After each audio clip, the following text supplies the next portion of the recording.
About a year ago, I made a TikTok video discussing the objectification of women in shonen and seinen anime, and I presented research that correlates these objectified depictions with more misogynistic attitudes in our society.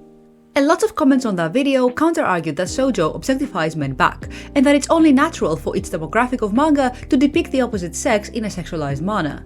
It's actually a pretty common rhetoric being pushed by people online who are committed to proving that men do indeed get objectified as much as women. I mean, just try to discuss sexism with anime Twitter users and it will eventually come up one way or another.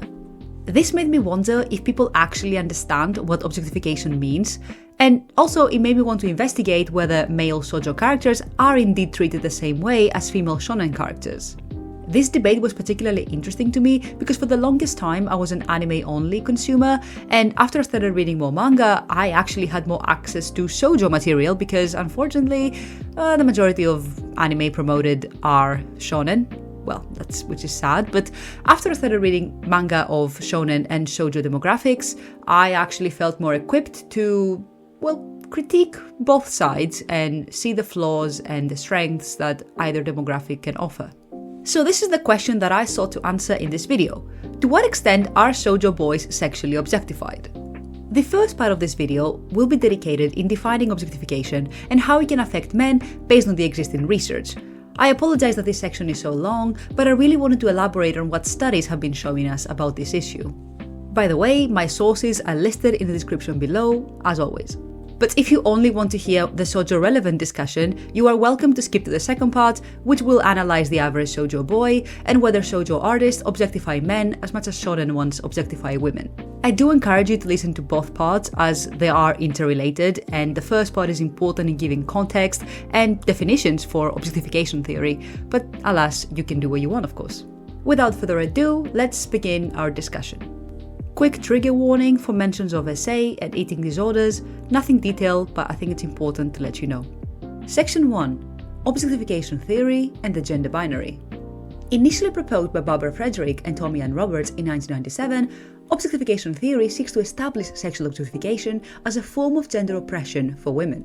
Even though to be sexualized might sound like one separate struggle, it can actually feed into other forms of oppression, such as employment discrimination, victim-blaming attitudes in regards to sexual assault, and trivialization of women's accomplishments. That is because to be sexually objectified means to be treated as a body, and furthermore to be valued based on its use or consumptions by others. Fredrick and Roberts recognize that not all women suffer the same level of objectification. Ethnicity, class, sexuality, and age are some traits that can make it a very different experience. But overall, having or growing up with a so-called feminine body seems to create a shared experience with being vulnerable to such treatment. Of course, there are many psychological consequences that women may face due to sexualized gazing. The sexualized gaze looks to evaluate women based on their body's ability to pleasure others, and sometimes that gaze can lead to actual sexual harassment because others feel entitled to their body. Of course, not all men will objectify women, but because sexualized gazing is so widely normalized and even encouraged, most women or feminine-presenting people can describe an experience where they felt looked at in that way. One of the ways objectification is normalized is through media and their depictions of women. As I have stated before in the aforementioned TikTok video, women in shonen anime are often portrayed in two limited objectifying ways. Either as a sexual object, where their bodies are accentuated by being curvaceous and partially undressed for no reason, or as a traditional Madonna, where they still have traditionally attractive bodies, but they're also more modest, submissive, and inhumanly kind to other people. Of course, it has to be stated that these female characters are given little to no depth in the characterization, which leads to them behaving in whatever way is more convenient to the male characters or in a way that can result in their sexualization. For example, as I mentioned in my previous video, in My Hero Academia, the girls rarely fight back or push the pervert Mineta away when he touches them without consent or says something creepy. To continue my main discussion, consequences of such depictions are both internal and societal. On an internal level, women and femme people who are exposed to such gender and appearance expectations are more likely to experience low self-esteem, depression, body dissatisfaction, and eating disorders.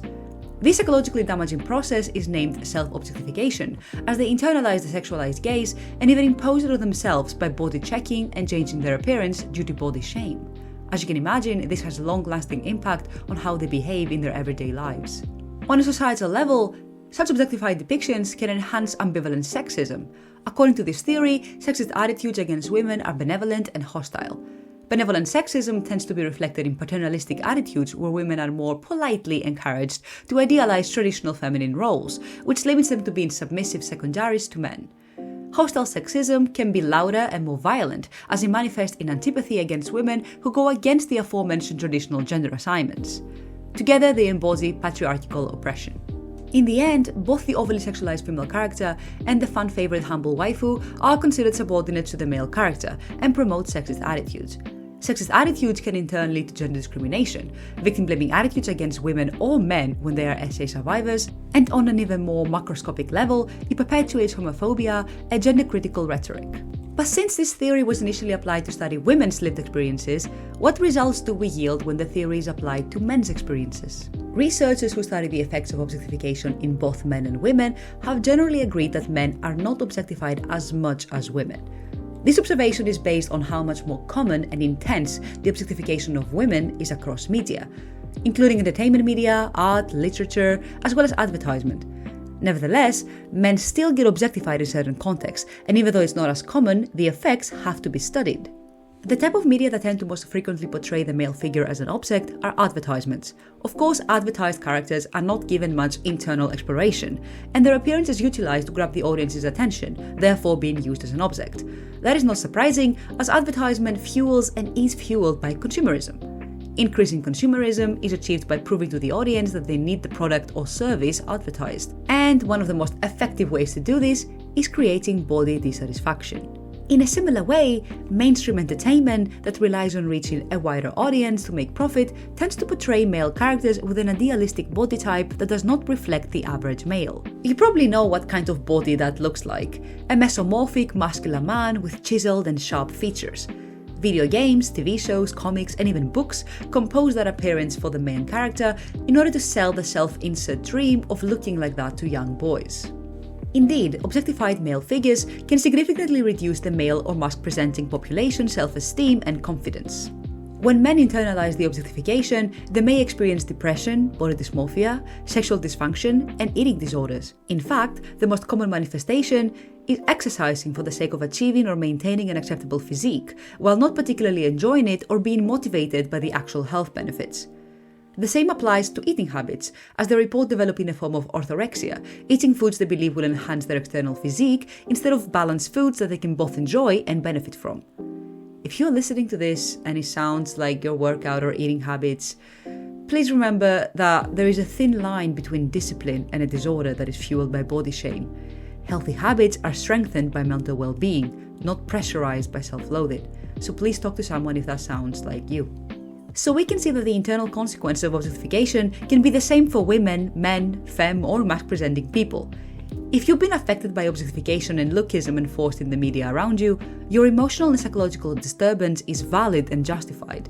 Such media want to make you feel this way, as hating yourself means that you idealize what they're trying to sell you. However, men's objectification does seem to differ from women's on a wider societal level. Like I said before, women tend to experience more sexist attitudes and gender discrimination, but this consequence does not seem to be as prevalent in men. Now, hold your horses. Before you start getting mad at me for ignoring misandry, you need to understand that sexism can be experienced by either sex, but it is not always balanced. While men can also experience sexist attitudes, these attitudes are intrinsically linked to misogyny and homophobia. Men are emasculated when they do not adhere to hegemonic masculinity.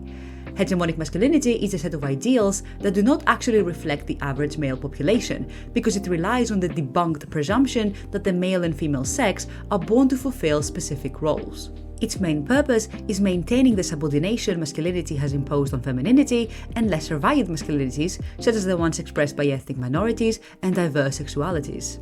Hegemonic masculinity dictates that men should endorse certain behaviors and debilitate others. Some of the acceptable behaviors include dominance over others, violence, an active sexual appetite for feminine women, and being a patriarch who works hard to provide for their family. Any behavior that is considered feminine or gender non-conforming is unacceptable. And that can be anything from enjoying quote-unquote feminine hobbies like fashion or art, having a diverse sexuality, rejecting traditional heteronormative standards for a relationship, like not wanting to get married, God forbid, and even being victimized. Being victimized does not align with hegemonic masculinity, as it implies weakness and being dominated. For example, according to such masculine ideals, to be hurt in battle is not the same as being victimized. When men are sexually assaulted, they're being mocked and belittled, and there's a reason for that. Victimization is associated with the female experience. When men commit sexual assault against women, the female victim is being silenced. That's because hegemonic masculinity empathizes with the offender and even excuses the sexual violence because, as I said before, women are something to be sexually desired. When men are the victims of sexual assault, they are treated as weak. That's because, according to hegemonic masculinity, being male species means that you should dominate over others. You have the power to do it. And if you don't use that power, then you're failing. So, of course, men still suffer from sexism. Their self-worth is challenged by other men and women who support the patriarchal system. Nevertheless, the sexist system they suffer from has been founded, enforced, and sustained by other men. And the goal of the system is to make them patriarchs that will support it. When women experience sexism, the goal is not to turn them into oppressive patriarchs, but to subordinate them. This is why the sexism that men tend to experience stems from their inability to be first-class citizens, the dominant males that the patriarchy wants them to be. This could potentially explain why studies indicate that men's sexual objectification does not necessarily increase women's sexist attitudes against them. In fact, when men internalize their objectification, they tend to externalize it by orienting it against women. They blame women for the idealized image portrayed by the media and misinterpret the patriarchal propaganda for women enforcing their sexual desires onto them. Keep in mind that the majority of mainstream media creators are, well, men. Marvel and DC men are mostly written by men. Video game protagonists are mostly created by men. Action shonen manga are mostly created by men. Another reason why men's objectification might not have such a strong impact on sexist attitudes is the level of it. You see, there are some criteria that we need to keep in mind. Number 1. You need to be visually inspected by another person for the purpose of eliciting sexual pleasure. In media, that happens by showing to the audience close-ups of the character's body or having entire scenes focused on showcasing how attractive the character is. Number 2. Your personhood has to be suppressed in order to enhance your sexual desirability. Again, in media, the objectified character tends to act in a very superficial way that serves to enhance the sexual appeal. Female characters are infamously given less dialogue and stale reactions to situations that sexualize them. And number 3, your body and attractiveness are valued over other attributes. To be objectified means that all people see you as is a piece of meat. This is why a lot of female characters in male-oriented media act as a love interest without much of a personal story arc that establishes them as a well-rounded player in the main story. Their core value is that they're desired by the main character. While male characters can also be used as thirst traps in a TV show, an anime, a manga, or whatever, I would argue that it's a lot less common that they fulfill all 3 of the criteria I just mentioned. First of all, in the majority of mainstream entertainment, the traditionally attractive male cast constitute the main characters. Due to their status as protagonist or deuteragonist, they tend to be given a story, proper character development, as well as moments of vulnerability. The majority of male shonen anime characters are designed to be perceived as role models. Even if they are not described as model handsome, they tend to have physically fit body types, and when they have a shirtless scene, their muscular physique is emphasized. From Dragon Ball Z's Goku, to Bleach's Ichigo, to My Hero Academia's Deku, and even Berserk's Guts, all of them get the attention of their peers and the opposite sex. Nevertheless, their fans do not idolize these characters because of their bodies. It's because as shonen protagonists, they drive the story by defending their principles, protecting the weak, fighting against the harmful forces, whatever. Their value and even their marketability does not rely solely on their appearance, although certainly it does help. Unfortunately, the same cannot be said for most female characters in shonen, who are often sold in the story as the attractive sidekick who offers a sort of blue-balled romantic plotline. I say blue-balled because the relationship between shonen protagonists and their love interest is almost never fully explored in a satisfying way. Even Attack on Titan's Mikasa was done dirty by the animators and had her role reduced to be more focused on Eren than anything else in her life. If you read the manga, you can see that she is more emotionally invested in other non-romantic and non-Eren aspects of her life as well. In conclusion, the overarching point of this section is that objectification internally hurts both women and men, their self-esteem, and their relationship with their body. However, objectifying women in media can increase misogynistic and patriarchal attitudes in wider society, which is a consequence that men do not face very often. I argue that this might be because of 2 factors. Number 1, Sexism against men relies on the patriarchy that tries to subordinate women, so even though it hurts men, the majority of the harm still falls on women and other minorities. And number 2, when entertainment and artistic media objectifies men, they're often given more depth and characterization than most female characters. So besides the obvious lookism, they're not actually treated as an object. And let me stress out one more time that if you have, as a man or a masculine person, felt objectified and hurt by depictions of your bodies or like your physical characteristics in the media, that is 100% valid and you need to be listened to and supported. When I'm talking about that the harm doesn't fall on men as much as women, I just mean systemically, right? Like systemically, societally, and like this overarching culture that we exist in. So please do not take this the wrong way and think that I'm minimizing people's like bad experiences. Of course not. So finally, let's jump straight into section 2, as we have to discuss the golden question. Does shoujo actually objectify men? Or at least to the same extent as shounen objectifies women? Section 2. The boys of shoujo. If you didn't know already, shoujo manga constitute a collective body of work published by magazines that market their content toward girls and young women. Shonen manga are published in magazines that try to target boys and young men. Anyone of any age, gender, sexuality, or favorite ninja turtle can read shoujo and shonen alike, but of course the different demographics highlight some further key differences. Firstly, although there are shoujo and shonen mangaka of all different gender identities, shonen magazines have notoriously been more eager to work with male mangaka over female ones.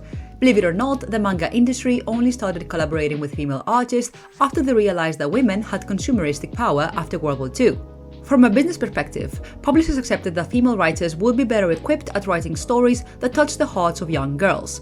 So overall, it can be assumed that a good majority of shoujo manga is written by female artists or at least non-men artists. Shonen mangaka are infamous for the sexualized depictions of female characters. Whether that is their personal taste or a pressure that they receive from publishers is actually debatable, as I won't deny that they may receive instructions from marketing directors to include sexy characters. Anime fans who feel uncomfortable with seeing 15-year-old characters get their clothes ripped off during battle have expressed disappointment that the mangaka resort to such cheap fan service. Female fans are probably more likely to feel unwelcome or unable to fully engage with a series that depicts women in such light. As I mentioned in section 1, these sexually objectified characters lead to more sexist attitudes adopted by the fans too. The shonen anime community has a documented acceptance of bigotry, such as misogyny and racism, and the anime industry's depictions of women and ethnic minorities have certainly contributed to this deleterious culture. Whenever this intersectional discussion about misogyny in the anime industry and community comes up on social media, a lot of users will counter-argue that shoujo sexualizes male characters, so both sides are bad essentially. When I was researching for this video, I tried to maintain a neutral position, because I do acknowledge how shoujo can promote some harmful stereotypes. Nevertheless, even wide-scale studies on men's objectification recognized how much larger women's objectification compared to men's is, and when you look at mainstream shoujo works, you rarely find sexualized bodies or even half-naked bodies. I had to critically consider why certain anime fans believe that shoujo men are objectified, so in this section I tried to consider whether shoujo men fulfill the 3 criteria for objectification that I mentioned earlier.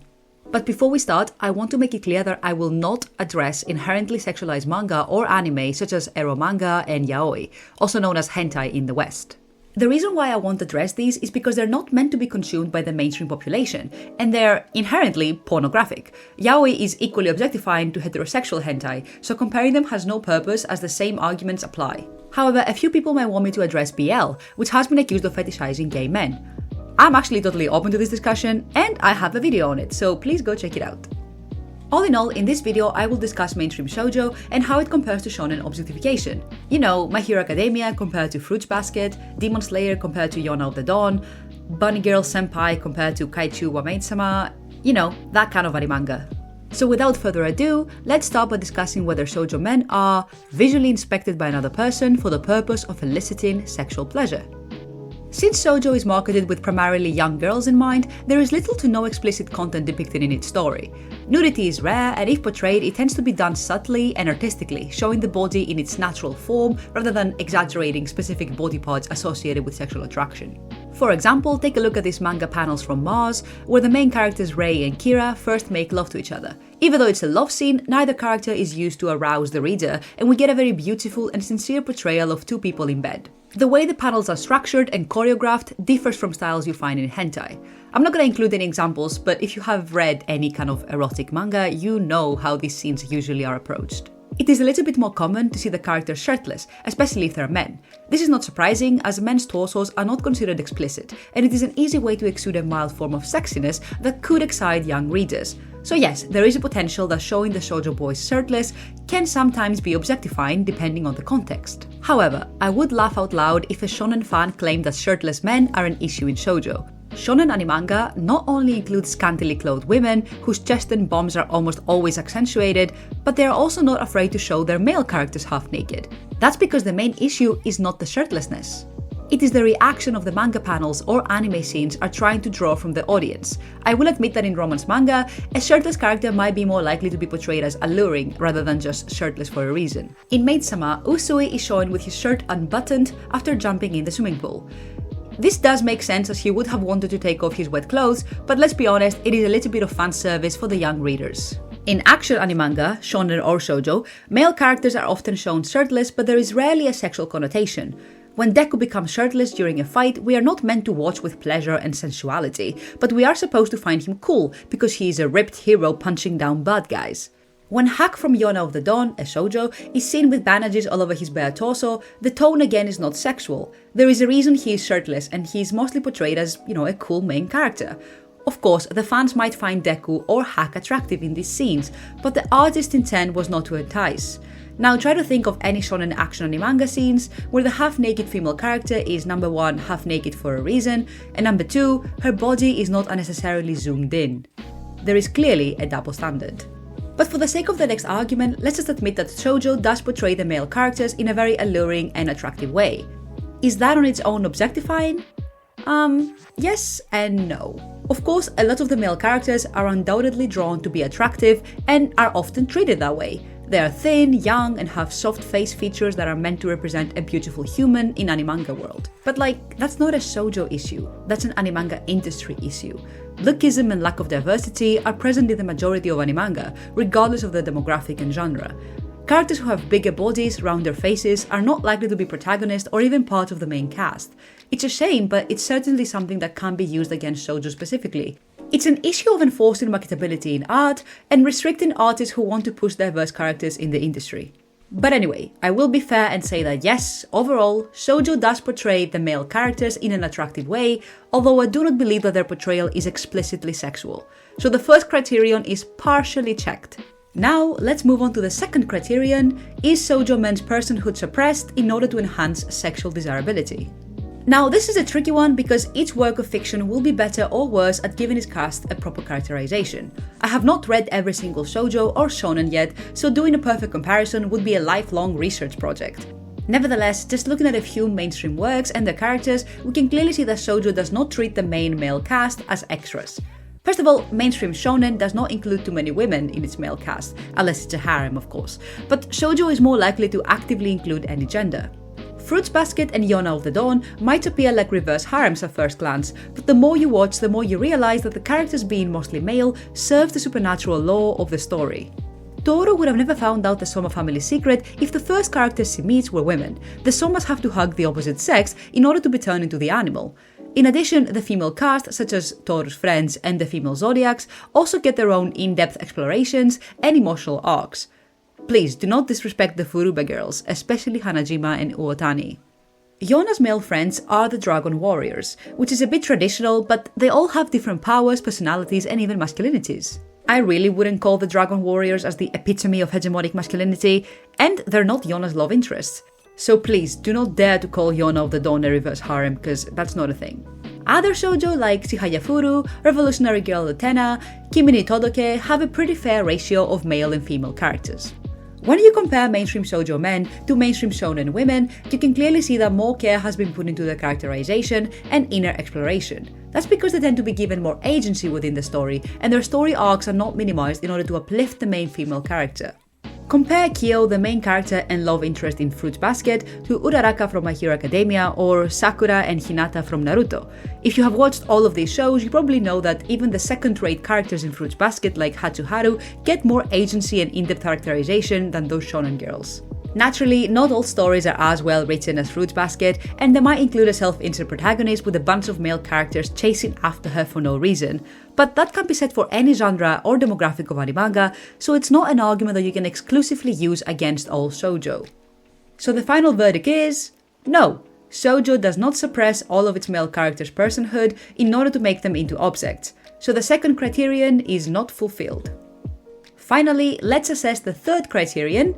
Are shoujo men's body and attractiveness valued over other attributes? I'm gonna keep this one short because if you read more than one shoujo manga, you can quickly come to the conclusion that it's not true. That's not to say that lookism is not an issue. As I said earlier, all manga suffer from restrictive standards of attractiveness, and shoujo is no different. But the male cast beauty is not something that defines their entire existence. Usually, if the shoujo boy is written to be attractive, secondary characters might point that out, but the main character's interest in him is not reliant on external appearance. As an example, I'm gonna use Mars again, and I apologize for the repetitiveness, but it's such a quintessential shoujo. I love it. Anyway, let's continue. Rei is designed to be a model handsome 17-year-old boy with a cheeky personality and a playboy attitude. Naturally, Kira initially dislikes him and refuses to even look at him. She only sees him in a different light after she gets to know him, his strength, his vulnerability, and his sadness. She also sees him as a work of art rather than a sexual object, as she has no problem drawing him shirtless and having him model for her. Also, based on what we know about Kira, she is definitely not interested in sex when she initially falls for Rei. But no spoilers, go and read Mars, please, it's so good. In Chihayafuru, Taichi is a pretty boy who continuously gets praised for his looks, yet couldn't care less about them. First of all, he is a character that suffers with self-worth and self-acceptance, so his role in the story is not decorative at all. In fact, at the beginning of the manga, his internal struggle is brought to the forefront and we tend to see the world through his eyes in multiple moments. Second of all, Chihaya does not care about his looks. Their developing friendship and romantic subplot do not factor in his or Chihaya's looks, despite both being written to be quite beautiful. And to be fair, shonen women and girls are also given more valuable traits aside from their external appearance. Still, the shonen girl's appearance keeps coming up in conversation, either for comedic effect, such as an extra pointing out how big their chest is, which happens so often it's actually insane, or when the characters have to undress for some reason, and of course, the girl undressing has to become breaking news and a top headline. That double standard is definitely influenced by society's pornification of the female body, as male nudity is more normalized and visible in media, while female anatomy is treated like a taboo and falls victim to censorship. In conclusion, no, shoujo do not treat their male characters' bodies and attractiveness as their most important attributes. My closing statement for this topic is going to be a little different. I usually just summarize my main points and say goodbye, but today I wanted to mention something that could extend the discussion potentially in a future video. Objectification is interconnected with hegemonic masculinity and femininity, which means that we cannot ignore the influence that restrictive gender binary roles have on this phenomenon. Because shonen does not incorporate a lot of female characters, they tend to only represent the love interest or the mother, or more recently the girl boss feminism character that we all have come to hate. The themes that stuck out to me the most when I began reading more shoujo were the themes of multiple masculinities and gender expressions. If you read anything about shoujo's history, you will quickly learn that it always sought to push boundaries, and because of that it was shunned by the manga industry. I talked about this in my BL video as well, but shoujo and LGBTQ+ mangaka were the first ones to unapologetically include taboo societal topics, such as SA, sexuality, domestic abuse, etc. Before them, manga was a form of escapism that sought to divert the reader from real-life societal issues by using fantastical and sci-fi elements. What I'm trying to say is that shoujo manga made their audience face real-life difficulties head-on and in a safe space of art and literature. And they did the same with gender expression. While a lot of shoujo boys are bound by elements of hegemonic masculinity, there are also a lot of them who do not, or who learn to accept their diverse gender expression. I mentioned Mars earlier, and in this manga Rei does represent a very masculine boy that believes men should protect women at first. Yet we see him break that cycle of overcompensating masculine behavior when he starts working on his trauma, getting to know Kira, and finally accepting himself. In an manga like Revolutionary Girl Utena, the boys' and girls' gender expression are subversive, with unique vulnerabilities and desires dictating the way they behave. In another video, I would love to explore how shoujo subverts the concepts of masculinity and femininity, but that's all I'm gonna say about it for now because I already had to shorten the script and I feel like I talked way too much today. Thank you so much for watching this video. Let me know if you like it and if you want to see more. Let me know what you didn't like so we can discuss it in the comments. And yeah, I'll see you in the next one. Bye!